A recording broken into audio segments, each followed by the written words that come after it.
Hello to the 8th lesson in our Grammar Through Literature series where we deal with the present simple tense. Now I did this tense with two verbs before this, the be verb and the have verb, because I wanted to show you instances when these verbs are used as main verbs and not just auxiliaries.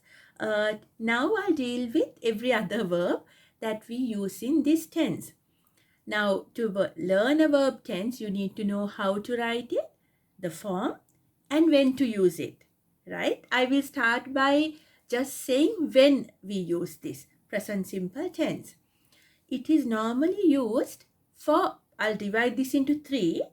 It's normally used for habitual action, the first one. Habitual action means things that you do as a habit. For example, I can say I get up at 5 a.m. every day. I go to sleep at 10 o'clock in the night. So I don't even have to say every day. The moment I say I go to sleep at 10 p.m., simply by the tense that we used, the present simple tense, you imply that this is what I do every day, that's my habit.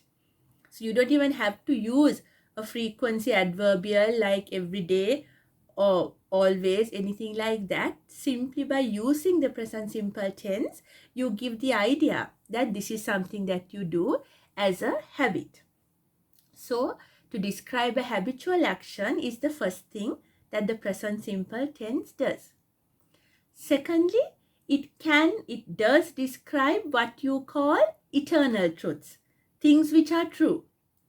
For example, the sun rises in the east and the sun sets in the west. Rises, sets. Now that the tense, the form is of the present simple. Again, that's an eternal truth. Water boils at 100 degrees. Boils. Okay?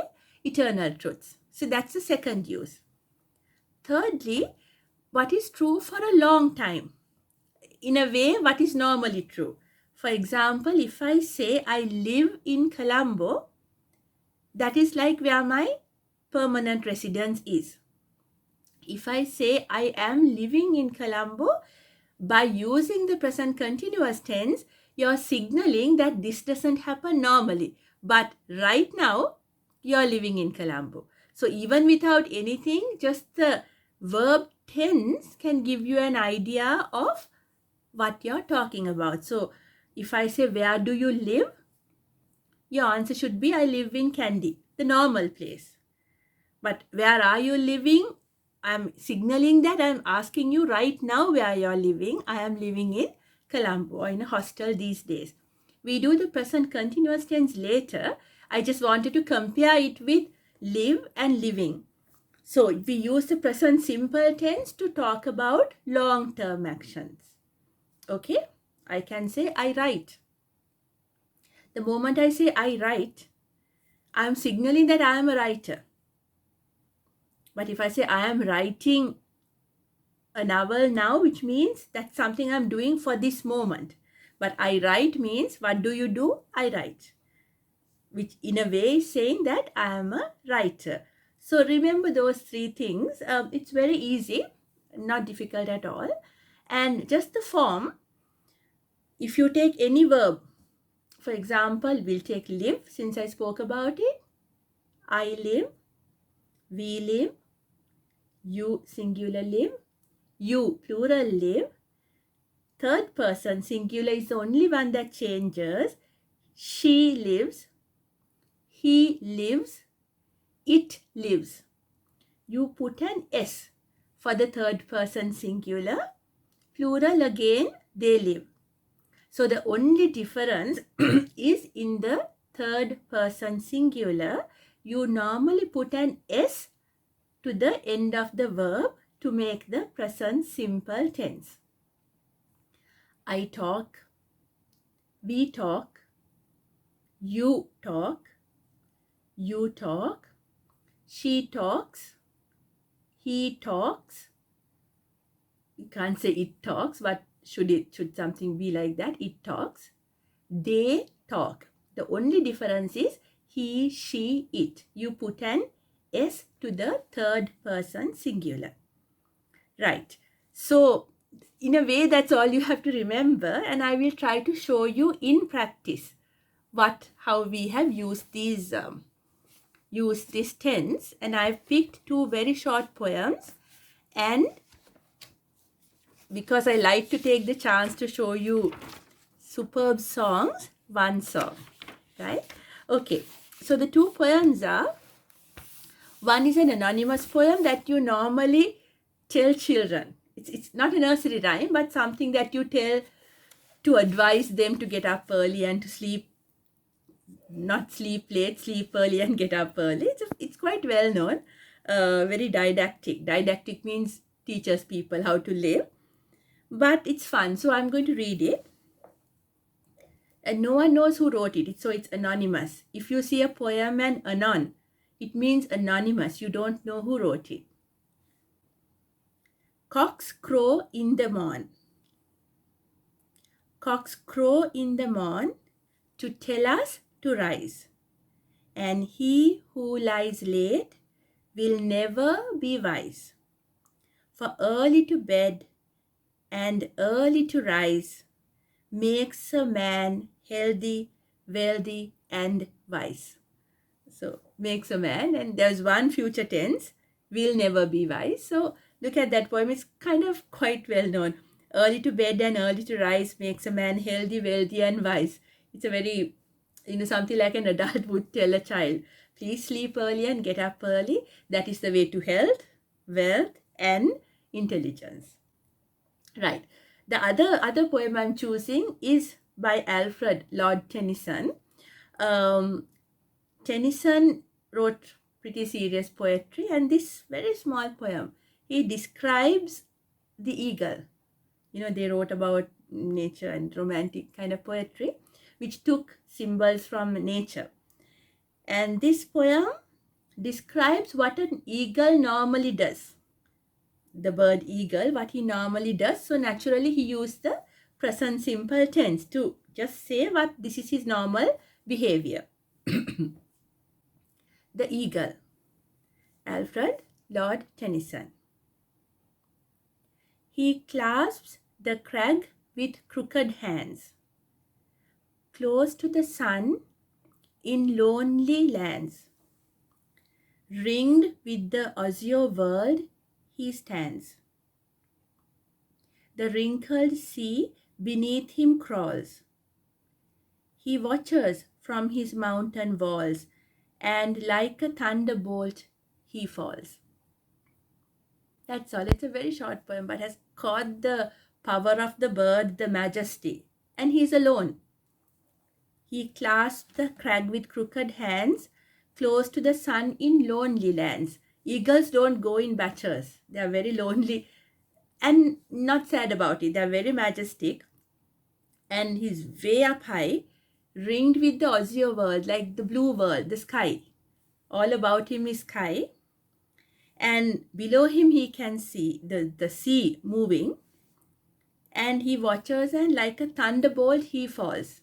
A very short, very concise poem, which captures the majesty and the power and the aloneness of this bird, right? The eagle. So those two poems. And the song I have chosen is, well, it was written maybe I think in 2002 by someone called Brendan Graham. I think it was an Irish duo. It's called You Raise Me Up. But subsequently that song became so famous, they said that about 100 artists, famous artists, have sung it, called You Raise Me Up. The most famous examples are Josh Groban. I'll try to put those in my comment section. I'll try to give you the original, the original video. Or Westlife, both those, and the Celtic Women. All these groups made this very, very famous. Westlife, I think it was in the top, the charts. It topped the charts for quite some time.